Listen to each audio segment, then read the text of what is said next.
De nuevo estamos intentando ser fieles a nuestra cita, nosotros, los que normalmente estamos, y además Ramón de nuevo, que parece que le gustó la semana pasada porque repite y está aquí de nuevo.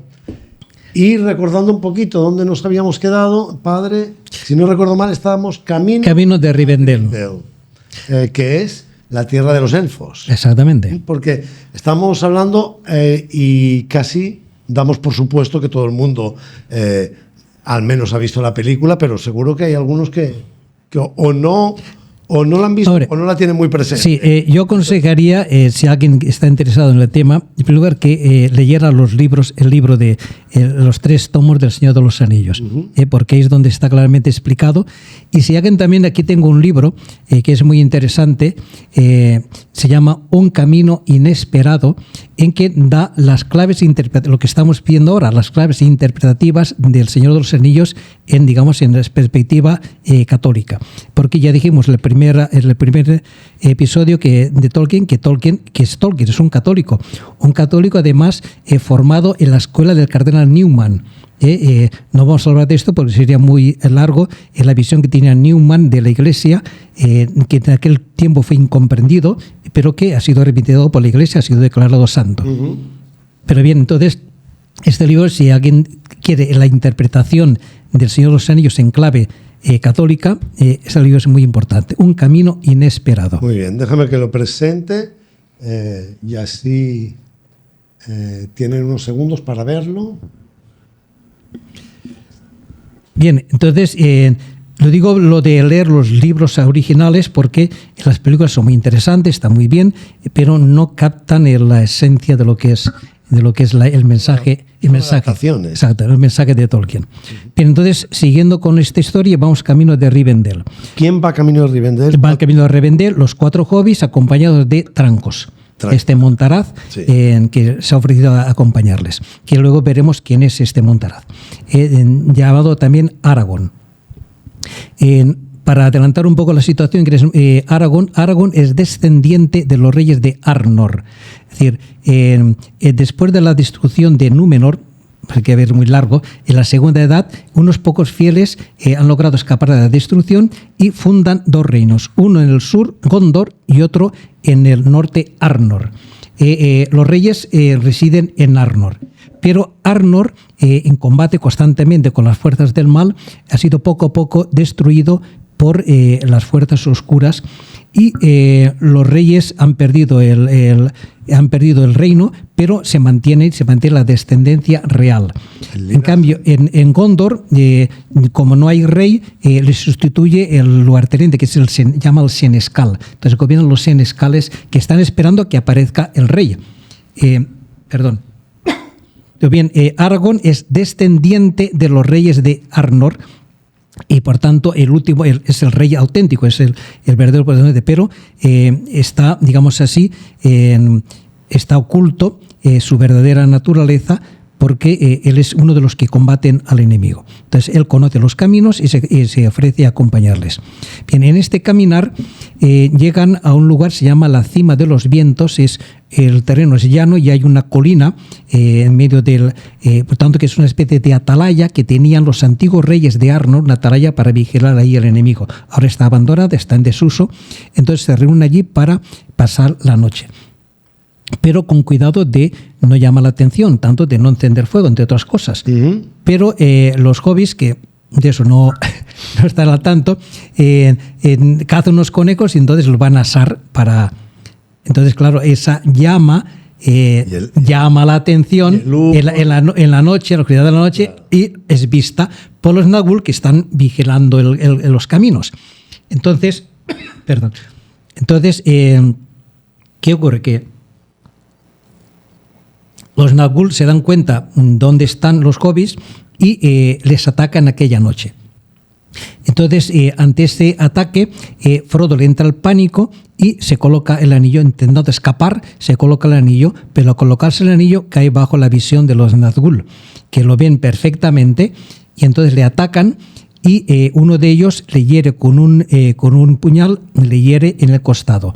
En ese momento aparece Trancos que ahuyenta a los Nazgûl, los ahuyenta a los Nazgûl, pero Frodo acierta en el último momento quitarse el anillo, pero yace herido con este puñal.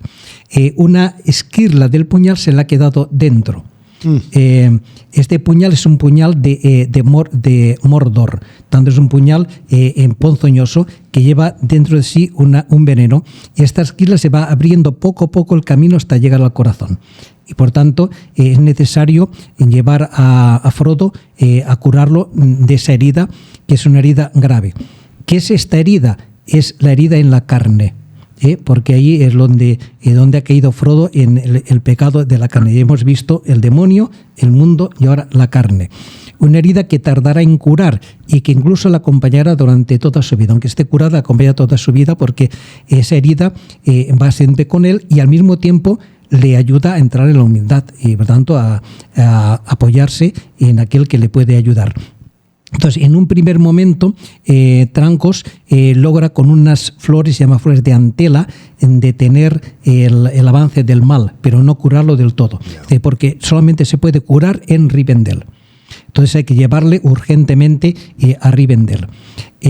Tienen la suerte de que unos elfos de Rivendell, Glorfindel, uno de los grandes elfos de Rivendell, que han salido porque saben que van a llegar y están viendo a ver por dónde los pueden encontrar, se encuentran con él y entonces descubren la gravedad de Frodo, entonces hay que llevarlo urgentísimamente a Rivendell.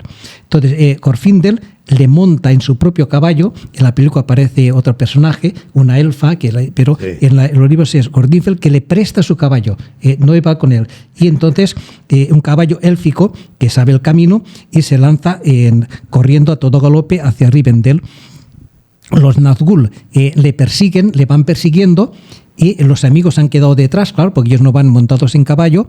Entonces Frodo consigue el caballo cruzar el río Brynen, que es la que hace la frontera con Rivendell, y llega a la otra orilla, y ahí se detiene, está medio ya a punto de perecer, y los Nazgûl le dicen, ven para acá, que te llevaremos con nosotros.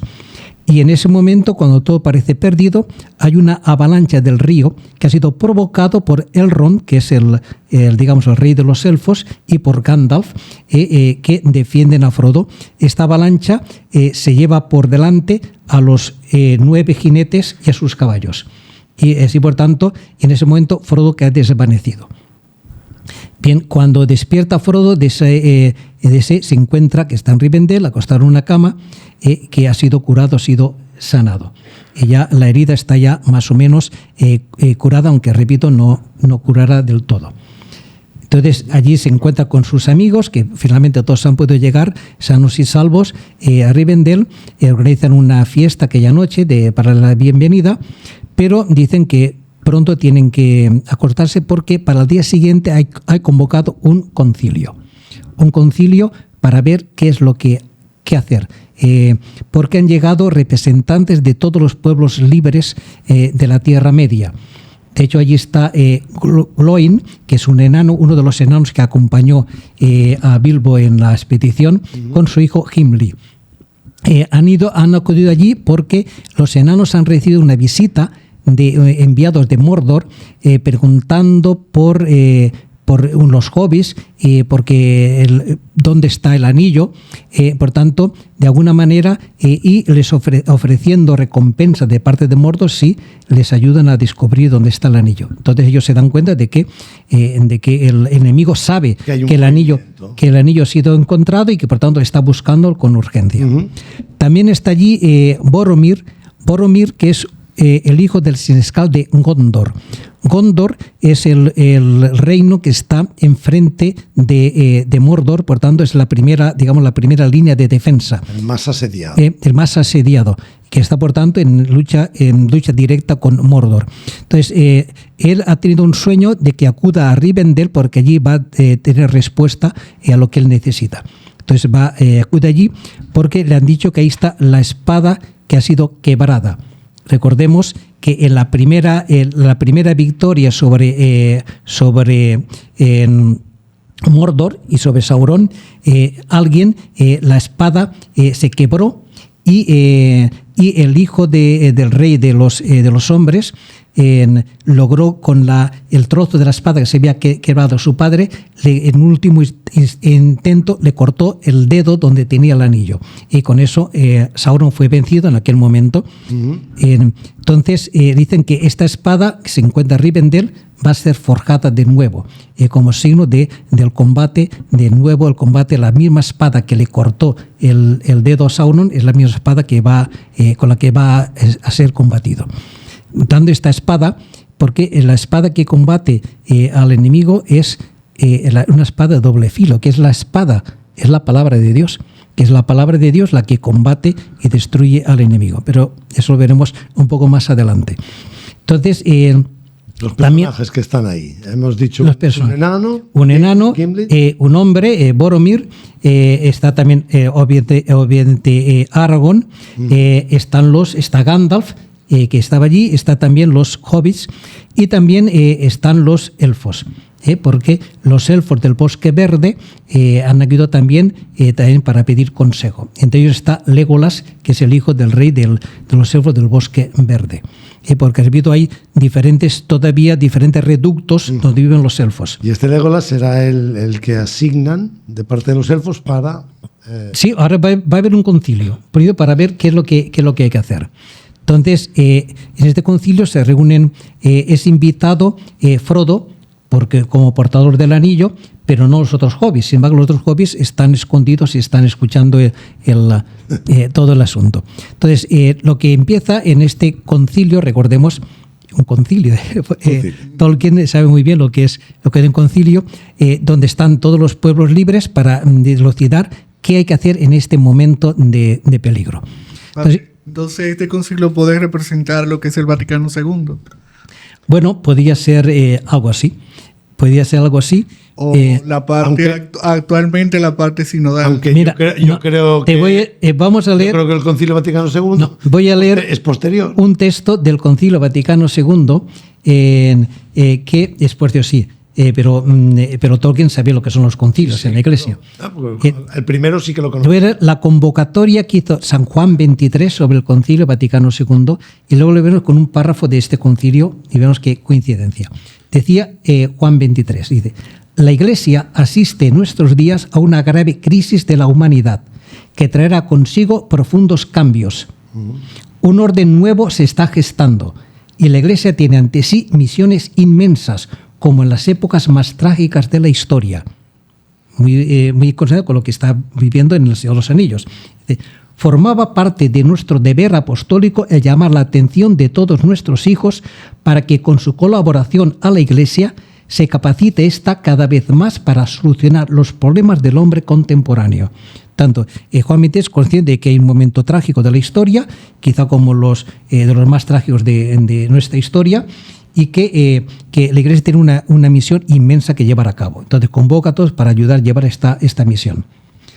Veamos ahora lo que dice el Señor de los Anillos. Dice, dentro del concilio, dice: creed que ha sido ordenado de esta manera, que nosotros, que estamos sentados aquí y no otras gentes, encontremos cómo responder a los peligros que amenazan al mundo. Por tanto, este concilio se convoca porque hay un peligro que amenaza al mundo, ese peligro tremendo que está llevando aquí, y que por tanto hay que darle una respuesta. Entonces allí aparecen diferentes soluciones. Una es la que dirá Boromir, dice: ¿y por qué no usamos el anillo que es tan poderoso como arma para combatir al enemigo? Porque nosotros estamos combatiéndolo en este momento, entonces nos vendría muy bien esta arma. Pero dice, no es posible utilizar esta arma, porque esta es el arma del enemigo.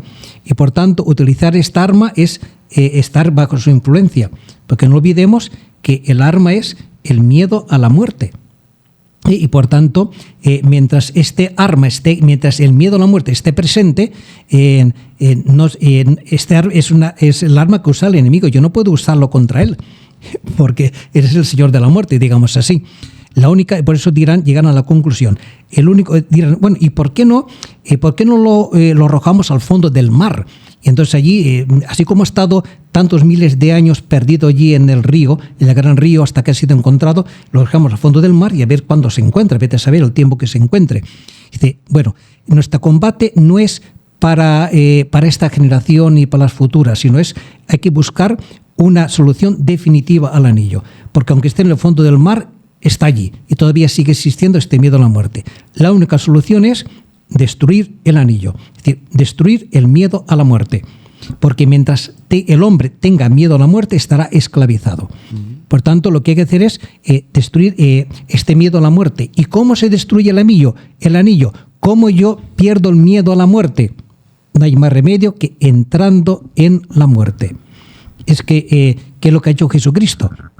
Jesucristo, ¿cómo ha vencido al enemigo? ¿Cómo nos ha liberado de la esclavitud? Él ha asumido libremente el sufrimiento, ha cargado libremente con la cruz, ha entrado libremente en la muerte y ahí es donde ha experimentado la resurrección. Tanto la única forma de vencer el miedo a la muerte es entrar libremente en la muerte y ahí conoceremos que lo que nos daba tanto miedo no es más que un tigre de papel, que lo que está detrás es la vida eterna. Por eso la única solución que dirá el concilio es hay que destruir el anillo, es decir, hay que entrar en el lugar donde fue forjado, en el monte del destino, en el volcán donde fue forjado, y ahí hay que destruirlo. Es decir, para poder destruir la muerte hay que entrar en la muerte. Por eso hay que cargar con la cruz cada día. Por eso veremos cómo todo el itinerario que va a conducir a Frodo va a ser hasta entrar en las fauces mismas de la muerte en Mordor, llegar al monte de destino y destruir allí el anillo, si es que puede destruirlo. Ya veremos a ver si puede destruirlo o no puede destruirlo. Pero no hay más remedio. Esta es la única solución. Tanto esto es lo que se acuerda en el concilio que hay que hacer. Entonces, ¿cómo lo vamos a hacer? Bien, pues para ello no puede ser, es una tarea que no puede hacerse sola. Hace falta un grupo, hace falta formar una comunidad. Entonces allí en el concilio se acuerda de formar una comunidad que vayan a destruir el anillo, en la que estén representados todos los pueblos libres. Por eso habrá un enano, que es Gimli, habrá un elfo, que es Legolas, que se ofrece, habrá un hombre, que es Boromir, estará también en Aragorn, estará un mago, que es Gandalf, y un hobbit, que es Frodo, a cual se añaden los otros 3 hobbits que estaban escuchando tal. Fijaros bien que en esta compañía casi la mitad son hobbits, o sea, digamos personas que más que ayudar podrían ser un estorbo, más que todo. Sí. Pero es que son los débiles, veremos los que llevan adelante el peso, porque solamente los pequeños pueden llevar este peso. Por ahí veremos que hay ahí una serie de personas a veces incompatibles. Un enano y un elfo no se pueden ver. Entonces, ¿cómo es posible? Pues, ¿qué es lo que hay que hacer para vencer este miedo a la muerte, para destruir este anillo? Pues lo importante es formar comunidades que vivan la fe, formar comunidades cristianas. Es lo primero de todo.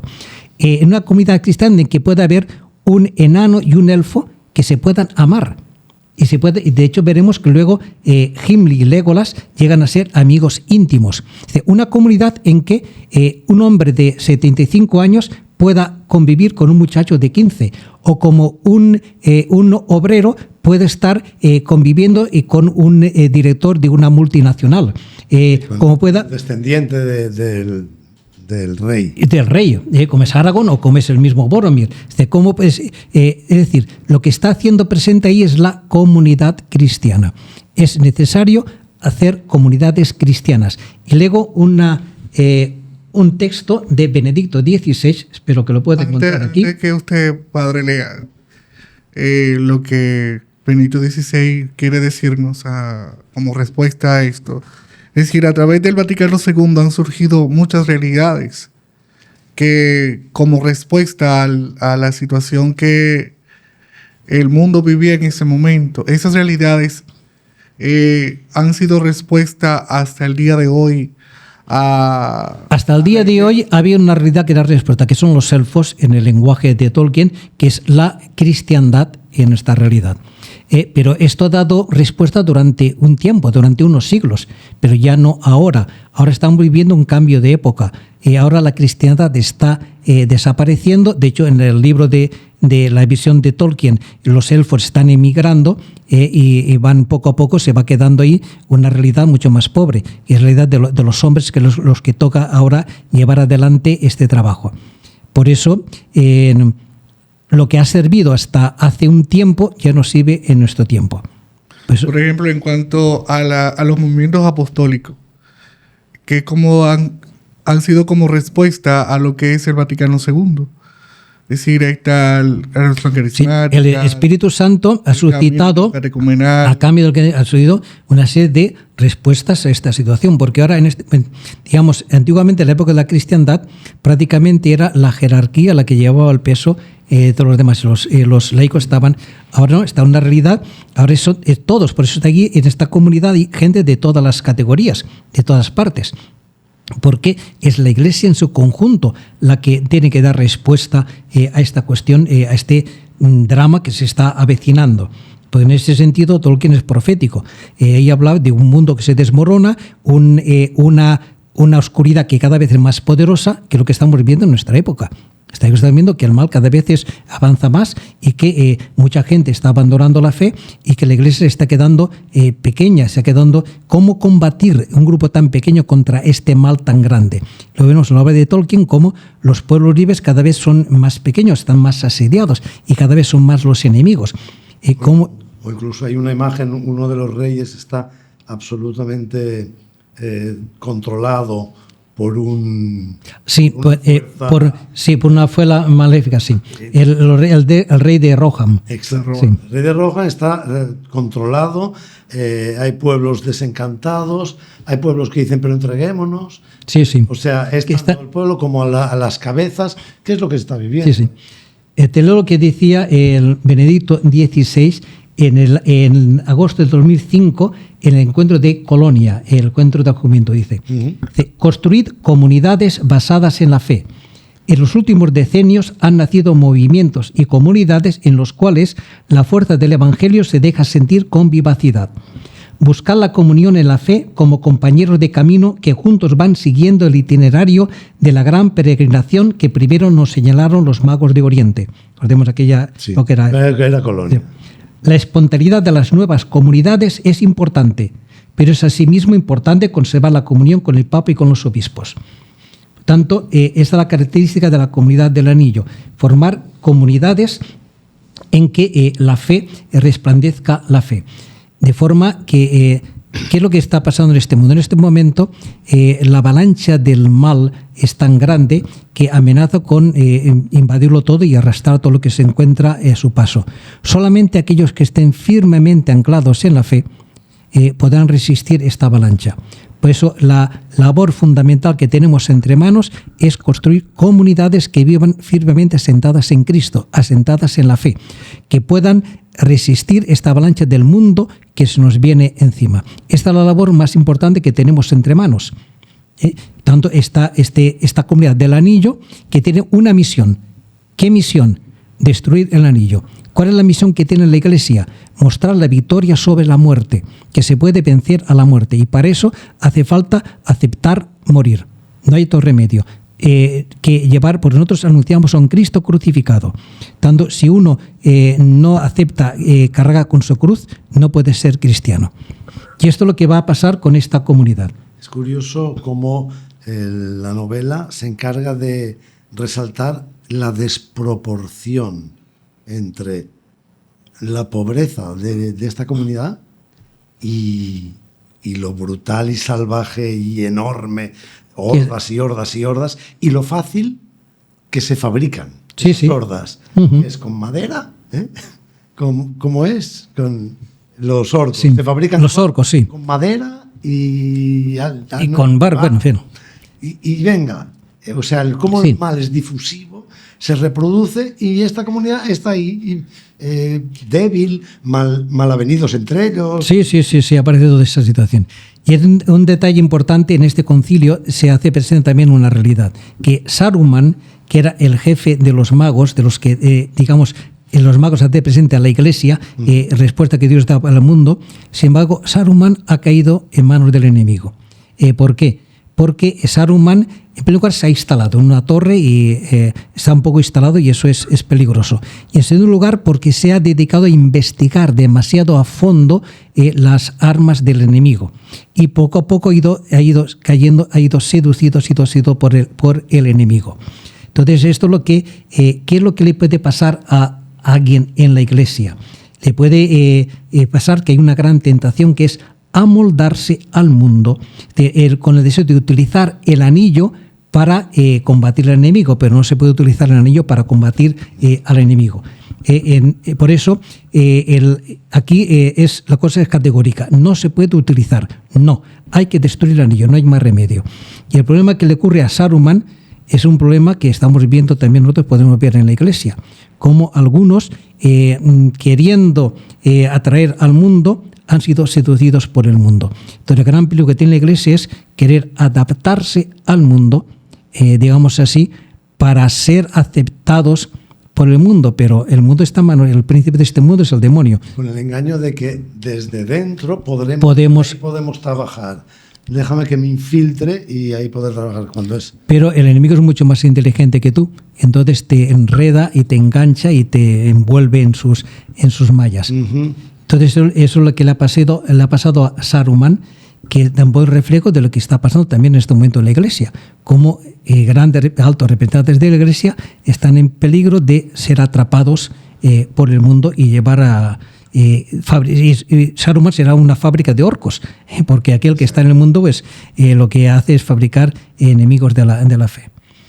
Bien, entonces, antes de salir, Bilbo le da a su sobrino Frodo, le entrega unas armas que tenía el propio Bilbo. En primer lugar, le da una cota de mitril, que es plata auténtica, que ha sido fabricado por los elfos, que es una cota de malla que defiende a Frodo, le va a defender. Lo veremos como esta cota de malla le va a salvar más de una vez la vida. Una cota de malla que está sobre la herida del hombro, que le defiende del hombro. ¿Cuál es esa cota de malla, esta plata auténtica? El que es auténtico es Jesucristo. Lo que a nosotros nos defiende es el ser justificados, la justificación que recibimos de parte de Dios. Tanto es la fe en Jesucristo, es lo que nos defiende de él en los ataques del enemigo. Tanto tenemos... esta primera arma, que es una arma defensiva, que es la cota de malla de mitril. Y en segundo lugar le da la espada que tenía Dardo, la espada que tenía Bilbo, una espada de doble filo. Esta espada que cuando aparecen los orcos brilla, advirtiendo de la presencia de los orcos. ¿Por qué es una espada de doble filo? ¿Cuál es la espada? La espada es la palabra de Dios. Recordemos las armas de la luz de que nos habla San Pablo. La espada es la palabra dedicar al enemigo. Y tiene doble filo. ¿Por qué? Que nos defiende y la que nos permite atacar al enemigo. Y tiene doble filo. ¿Por qué doble filo? Porque Dios nos habla a través de la Escritura y también a través de la historia. Porque toda nuestra historia es una palabra de Dios. Dios constantemente nos está hablando a través de los acontecimientos de la historia. Por tanto, esta espada es la espada que nos defiende y con la que podemos atacar a nuestro enemigo. Y además le da un cinturón de oro, porque hace falta un cinturón donde está ceñida la espada. Como dirá San Pablo, ceñidos con la verdad. Para poder combatir hace falta estar ceñidos con la verdad. ¿Qué es la verdad? La humildad. La humildad de saber que tú no eres Dios y que por tanto que tú eres una pobre persona y que tienes que aprender a cargar con tu cruz para poder combatir al enemigo. Si uno no acepta esta verdad, no puede combatir, porque vivimos desde la verdad de nuestra realidad, que somos salvados por la misericordia de Dios y que es aquel que nos defiende y que nos acompaña. Entonces, con estas armas pueden salir ya la expedición. Hay un pequeño detalle, es que Sam va a llevarse también consigo una cajita con sal. ¿Qué es esta cajita con sal? Esta cajita con sal es la capacidad para entrar en el sufrimiento. porque el camino que van a emprender es un camino peligroso. Solamente aquel que tenga capacidad para entrar en la cruz, para entrar en el sufrimiento, podrá seguir este camino. Eso forma parte del rito del bautismo anterior. Antiguamente, sí, señor. La piedrecita de sal. Así es. Un poco la sal, ¿por qué es la capacidad de sufrimiento? Esa capacidad de sufrimiento lo dirá el Evangelio, habla claramente de esto. Dirá, aparece 3 veces en los 3 evangelios sinópticos el tema de la sal. Tened sal entre vosotros y tendréis paz entre vosotros. La sal es porque si yo no tengo capacidad de sufrimiento, y cuando el otro me haga cualquier cosa, inmediatamente saltaré, inmediatamente vendrá la pelea, la riña, la discusión. Si no tengo capacidad para entrar en ese sufrimiento, no puedo tener paz con los demás. Si no tengo esta sal que me da el sufrimiento, ante cualquier dificultad sucumbiré. Es lo que me permite el poder mantenerme en la fe. Bien, por eso es importante esta cajita que Sam llevará consigo y que empleará en diferentes ocasiones. Pero me parece recordar que Sam lleva algo más. Lleva un pan. Sí, Leva. No, eso viene más tarde, eso cuando esté en el Orient, esa es otra historia más adelante. Que también tiene veremos significado. Ya un significado muy importante, el pan del camino, el pan que nos mantiene, nos alimenta. Bien, entonces, ya una vez con todos estos preparativos, ya la comunidad puede salir. También importante, porque aquí tiene todos los detalles. ¿Cuándo sale esta comunidad? Hay una fecha concreta de la salida. Salen justamente el día 25 de diciembre, el día de la Natividad de nuestro Señor Jesucristo. ¿Pero esto está en la novela? Sí, está en la novela, no dicho directamente, es la 25 de diciembre, pero por el contexto se intuye que es esa fecha. Y de hecho veremos que el camino, cuando Frodo destruye el anillo en el Monte Destino, coincide con la Pascua, con el día de Pascua. Pero esos son claves que están escondidas en el libro. Entonces, Padre, esto significa un 25 de diciembre como el nuevo nacimiento de Jesucristo en la comunidad, ahí nace una nueva realidad, empieza una nueva realidad, digamos así. Y además salen de noche, como dirá el San Juan, en una noche oscura, con ansias en amores inflamada, salí sin ser notada. Salen de noche sin ser notados para iniciar este camino. Y entonces siguen este camino y durante mucho tiempo lo que hacen es caminar, porque eso es la idea del camino. Además de todo eso de las armas que usted ha descrito, y protectora y defensiva, se le entrega como una especie de luz a Frodo. Repito, pero eso tanto como las lembas vienen más adelante. Eso veremos cuando vemos en Lorien. No salen de Rivendell. No salen de Rivendell. Eso es más adelante. Entonces, la espada, ¿a quién se le entrega la espada? La espada a Frodo. Frodo es el que lleva la cota de Dimitri y la espada. La espada que fue forjada. Es una espada élfica, pero una espada forjada por los cristianos, por la cristiandad, que defiende del enemigo. Entonces, empiezan a caminar. En el camino se van a encontrar con una realidad. Una noche van a ser atacados por unos lobos tremendos que les van a atacar de noche. Con los que tienen que defenderse, logran matar a muchos de ellos, pero curiosamente a la mañana siguiente, a la luz de la luz, no encuentran ningún cadáver de ningún lobo. ¿Qué son estos lobos que les atacan? Son los sofismas del enemigo, que no tienen apariencia, tienen una apariencia real, pero no son reales. ¿Qué son estos sofismas del enemigo? Son los pensamientos que el enemigo te lanza diciéndote, aprovechando el sufrimiento, que el camino es largo, que parece que aquí no tiene fin, que hace frío porque es invierno, en el momento que están saliendo. El enemigo te dice, ¿dónde está tu Dios? ¿Por qué sufres? ¿Por qué tienes que sufrir? Dios no te ama, Dios no te quiere. Son los dardos, es un sofisma que es una mentira que aparece. Aparentemente es verdad, pero en el fondo es una mentira. Que eso, las tentaciones. Las tentaciones. Que siempre empiezan con, si eres hijo de Dios. Si Dios es tu padre, ¿por qué? Tienes que pasar hambre. ¿Por qué tienes esta enfermedad? ¿Por qué no se cumplen tus deseos? ¿Por qué no has podido acabar la carrera? ¿Por qué tus padres te abandonaron cuando eras niño? ¿Por qué? Etcétera, etcétera. Todos esos son los sofismas del enemigo que hay necesidad de combatirlos. ¿Cómo se combate? Con la palabra, con la espada, que es la palabra de Dios. Se combaten estos enemigos, pero en el fondo no tienen ninguna consistencia. Una vez muertos, se ve que eran humo. Se quedan en humo.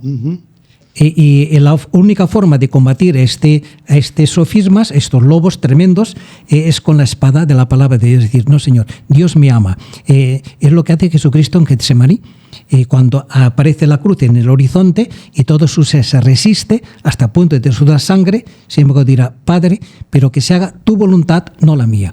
Porque si tú preparas para mí la cruz, eso es bueno para mí y para el mundo. Que se haga tu voluntad. Es la forma de combatir estos lobos que aparentemente son tremendos, son feroces, pero que en fondo son eso, humo.